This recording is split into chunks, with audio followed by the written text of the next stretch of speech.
31절에는 더욱 힘주어 말하였다라고 나옵니다. 힘주어는 매우 한없이 굉장히 말하였다는 미알로형입니다. 마가만이 베드로의 강력한 반대 의사를 기록하고 있습니다. 더욱이 그는 결코 않겠다는 부정어법을 사용하면서 자신의 굳은 결심을 나타내었습니다. 그러나 성급하고 충동적인 베드로는 자신이 얼마나 연약하고 무기력한 존재인가를 미처 깨닫지 못하였습니다. 그러나 오순절 성령 강림 사건 때 성령의 충만함을 입은 이후로는 죽음이나 감옥도 두려워하지 않는 용기가 있고 열심히 있는 복음 전도자가 되었습니다. 32절에서 42절은 겟세마네의 기도에 대해서 얘기하고 있습니다. 32절을 보면 기도하는 동안이 나오는데 예수님은 일찍 40일 동안 금식기도 공생의 활동을 시작하였다고 나오고 그의 생애를 통해 늘 기도하셨다. 마무리 짓는 시점에서도 계속 기도하셨습니다. 예수님께서는 예루살렘에 계실 때 습관적으로 강림산에 올라 기도하셨다라고 누가복음 22장과 요한복음 18장에는 나옵니다.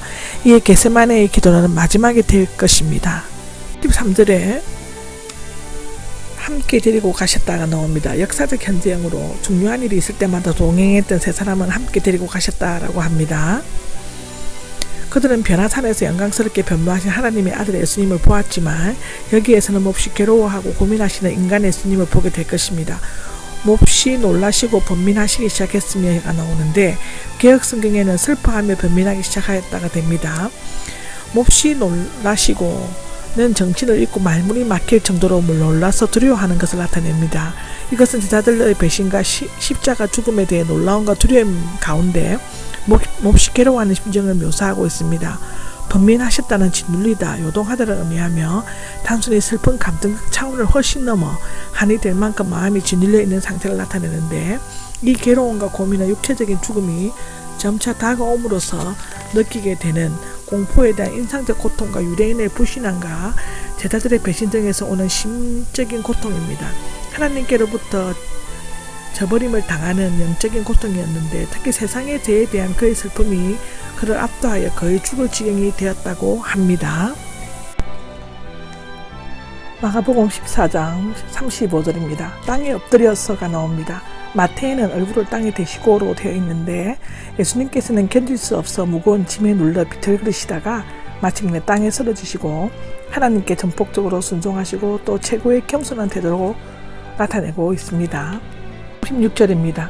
여기에서 또 말씀하셨습니다. 아버지께서 모든 일에 가능하시니 이 잔을 내게서 거두어 주십시오라고 하는데요. 여기서 잔이 나오죠. 예수님께서 온 인류가 지은 죄에 대한 형벌을 받아들일 때 아버지께로부터 단절될 수밖에 없음을 나타내고 있습니다. 특히 이 부분에서 제자들이 자고 있었는데 어떻게 예수님께서 기도하시는 내용을 알 수 있었겠느냐는 질문이 제기되었기도 했습니다. 그러나 제자들은 돌을 던지며 닿을 정도의 거리에서 예수님이 기도하시는 내용을 다 들을 수 있었을 것입니다. 그러나 예수님의 기도가 길어지면서 그들은 졸음이 와서 잠을 청했던 것 같습니다. 시절입니다. 시몬아 자고 있느냐가 나오죠. 마태는 너희가 라고 말씀하셨다고 했지만 마가는 개별적으로 베드로의 이름을 부르셨다고 했습니다. 베드로는 예수님께서 세 제자들을 깨우시면서 특히 자신의 이름을 들어 책망하신 것을 잘 기억하고 있었을 것입니다. 41절입니다. 아직도 자고 있느냐, 쉬고 있느냐인데 쉬고 있느냐는 의문문과 명령문으로 번역할 수 있다고 하는데요. 쉬라는 명령문으로 번역할 때는 필요할 때에 더 쉬라거나 이후에 자라는 의미가 있기는 하지만 다소 책망 섞인 의문문으로 보는 것이 옳은 것이라고 합니다. 기도하라고 했을 때 아직도 자면서 쉬고 있는 것이냐의 뜻인데 그만하면 됐다, 아마도 이제 충분히 긴 잠을 잤다의 뜻이며 제자들은 충분히 잠을 잤다는 것을 나타냅니다. 이제 때가 왔다 했는데 예수님께서 이 잔을 내게서 거두어 주십시오라고 기도하셨던 바로 그 죽음을 받아들여야 할 때가 왔다는 뜻입니다. 그가 배신을 당해 십자가에 못 박히게 될 때 인간의 미움과 죄가 승리한 것처럼 보였지만 그때는 세상이 구원받을 때이기도 했다고 합니다. 2절입니다. 일어나 가자가 나오는데 도망가자가 아니라 그들을 만나러 가자, 즉 비상한 각오로 일어서서 체포하러 오는 사람들 앞에서 담대히 나아가자는 의미라고 하는데요. 겟세마네 동산에서 고뇌의 찬 기도를 들으시고 난 후 예수님의 마음은 평온해지셨고 이제 앞에 놓여 있는 대적자들과 십자가를 맞이할 준비를 하셨습니다. 43절에서 50절에는 예수님께서 잡히신 사건에 대해서 얘기하고 있습니다. 43절에는 아직 말씀하시고 계실 때가 나오는데 예수님께서 일어나 가자, 나를 팔아 넘겨줄 자가 가까이 와 있다고 말했을 때 유다는 칼과 몽둥이를 든 무리들과 함께 왔습니다. 12 중에 하나인 유다인데 그는 주님께서 계실 장소와 제자들이 자고 있는 것을 미리 알고 있었다고 합니다. 특히 12 중 하나라는 표현은 유다가 자기 스승과 동료들에게 얼마나 큰 죄를 짓는가에 생생하게 보여주고 있습니다. 대제사장들과 율법학자들과 장로들인데 사내들은 공회의 구성원들이며 그들만이 예수님께 대한 체포영장을 발부할 수 있었다고 합니다.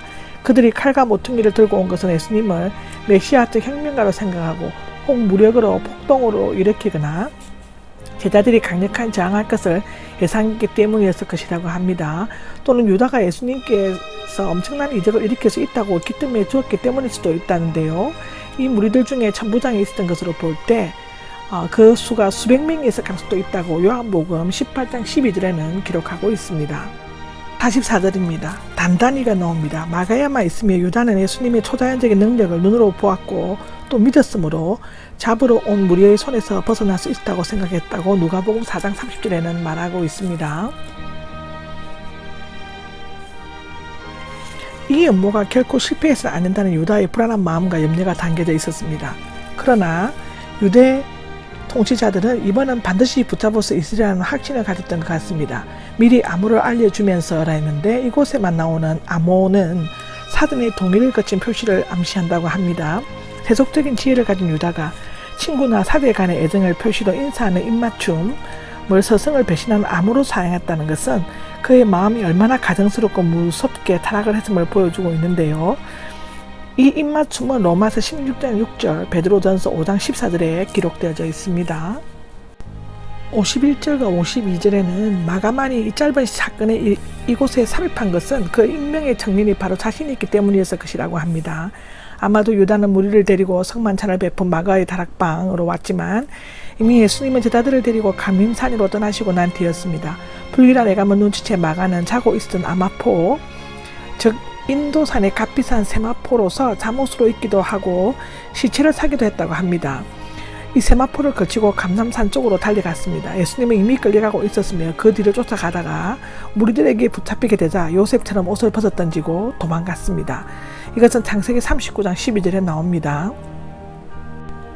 53절에서 65절까지의 이야기는 예수님께서 공회 앞에서 신문을 받으신 것에 대해서 마태복음 26장, 누가복음 22장에도 63장에도 기록되어져 있습니다. 예수님께서 공회 앞에서 신문 받으시는 것은 사복음서에 모두 기록되고 있지만 약간의 차이점이 있습니다. 마태와 본 마가에는 잡힌 신후 공회가 밤에 누가는 날이 밝은 후에 모은 것으로 되어 있습니다. 요한은 당시 대대상이었던 가야바 이전의 장인이며 실권자였던 아나스에게 예비신문을 받았지요. 공회는 밤에 모이지 못했으므로 일단 예비적으로 모여 정제한 후 새벽에 형식적인 회의를 모여 확정하는 절차를 거쳤다라고 기록하고 있습니다.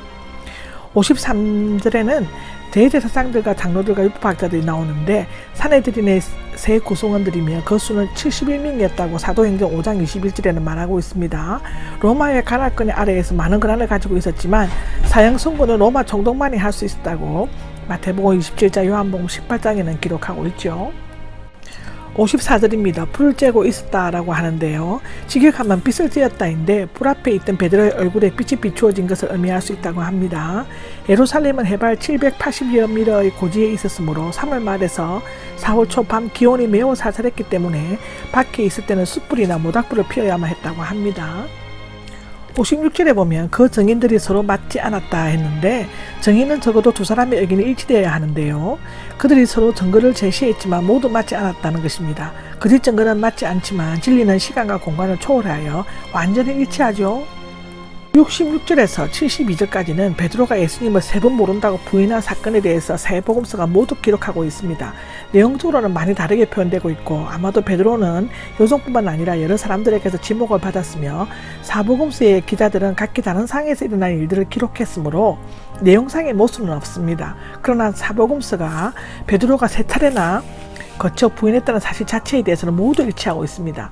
마가복음은 다른 복음서들과 뚜렷이区别되어 있는 몇 가지 내용을 기록하고 있는데 첫째로는 고발자는 대제사장의 한여 중 한 명이었다고 말하고 있고 그녀는 문 지키는 일을 하고 있었다고 합니다. 그녀는 불을 쬐고 있는 베드로를 유심히 살펴보면서 그가 누구인지를 알아보았다고 했습니다. 나사렛 예수는 일종의 모욕하는 칭호인데 두 번째로는 바깥쪽 입구는 마태에 나오는 대문이 있는 쪽과는 다른 단어이죠. 바깥쪽 입구는 직역하면 앞뜰이지만 아마도 안뜰과 바깥 대문 사이에 있는 현관을 가리키는 것 같다고 합니다. 세 번째로는 베드로가 바깥쪽 입구로 나간 것은 아마도 불빛을 피해보려고 한 것이지만 자신을 알아본 하녀가 다른 사람들에 의해서 곧 신분이 드러나고 말았습니다. 1절은 저주하고 맹세하면서는 마태복음 26장 74절에 제가 설명드렸습니다. 72절에 곧 다리 두 번 울었다가 나오는데 마가에게만 나오고 있으며 두 번째를 생략한 사본도 있습니다.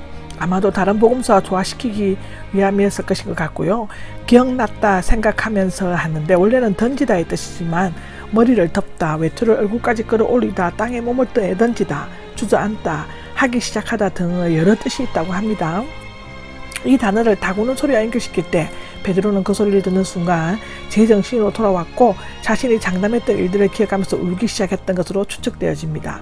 울음을 터뜨렸다가 나오는데 베드로는 지나치게 자만했고 기도를 게을리함으로써 3번씩이나 예수님을 부인하였습니다. 그런데 그가 철저한 실패를 통해 철저히 회개했습니다. 다구는 소리가 새벽을 알리듯이 그의 울음소리는 위대한 사도의 출현을 알리는 서곡이 되었습니다. 그는 오순절 체험을 거쳐 새로운 교회사의 주역으로 자리매김을 하였다고 사도행전 15장 8절에서 9절에는 기록하여지고 있습니다. 이것으로서 14장은 끝입니다.